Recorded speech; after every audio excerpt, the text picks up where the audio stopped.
All right, so we're at the zoo. We got here from the shuttle. As you recall, I decided that we'd make a new video out of this. So welcome to Guest Adventures, where everyone is a guest, including me.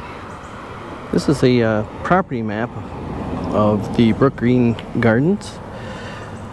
It is an absolutely amazing place. If you didn't see the video before this of the sculptures, you should take a look at that. And right now we're going to take a look at the zoo animals. And the entrance to the zoo here is every bit as beautiful as the rest of the park. And here we got this big bull. It looks like feeding time.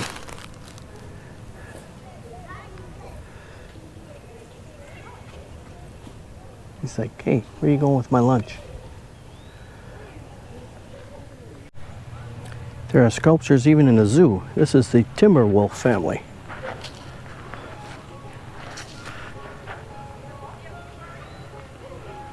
This incredible zoo area. So they have a natural habitat for the birds.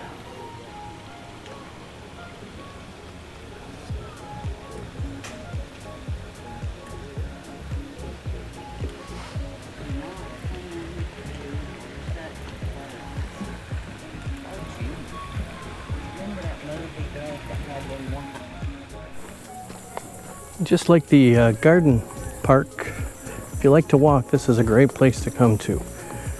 We have walking paths, and as you're walking along, you come to an exhibit. It's very peaceful in here, very nice, very quiet.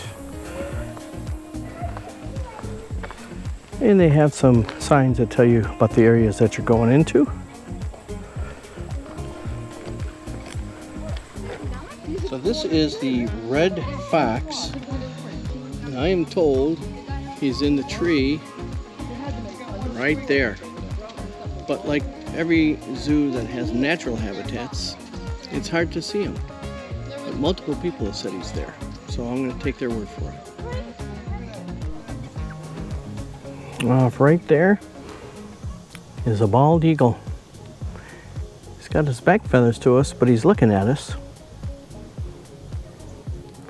I don't see any other eagles in there, so he must be the lone one. So he's a lonely bald eagle. They do have a statue outside called the Eagle Egg. And that eagle has its egg right there.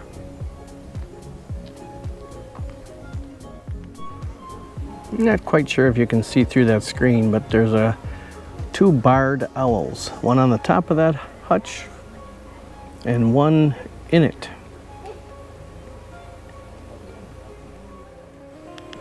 And here we have a couple barn owls looking out at you. They say that they cannot release these in the wild anymore because they're rehabilitated, so they can no longer hunt for themselves.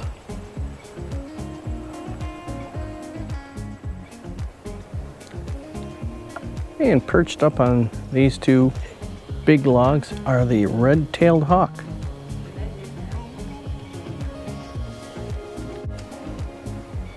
And Lisa wanted to point this out to me because apparently she thinks this reminds her of me when I have my next meal, since at breakfast time I'm usually planning lunch and dinner. More sculptures in the park. More signs, things to look for.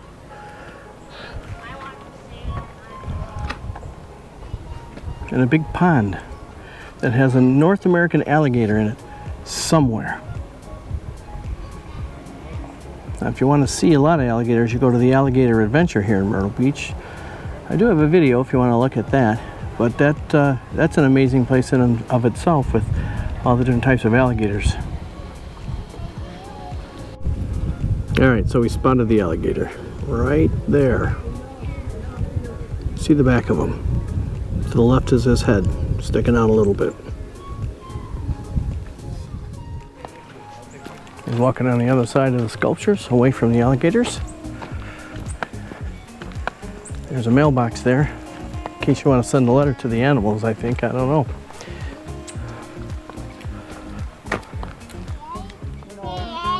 This is called Red Wolf Ridge.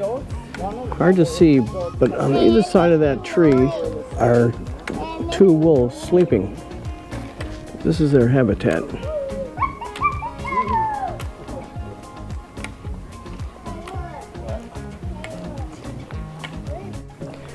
It is a very hot day here at the zoo, so typical of zoos, the animals are resting. They're hard to find, but still worth the trip out here. It's a very large zoo, very large area, very nice walk. It's just like you're walking through a forest here.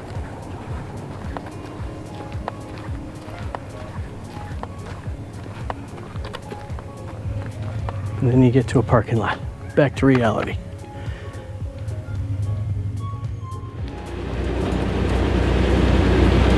And as we said, there's a very convenient shuttle which is taking us back to where we started from, hopefully.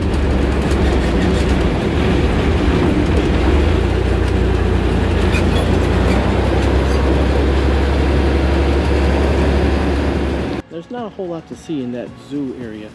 And of course, like I said, like most zoos, the animals are sleeping because it's so hot. We do have a pass to come back to the gardens because, as I said, they give you 7 days. And the senior rate was $20. So it's well worth the price of admission.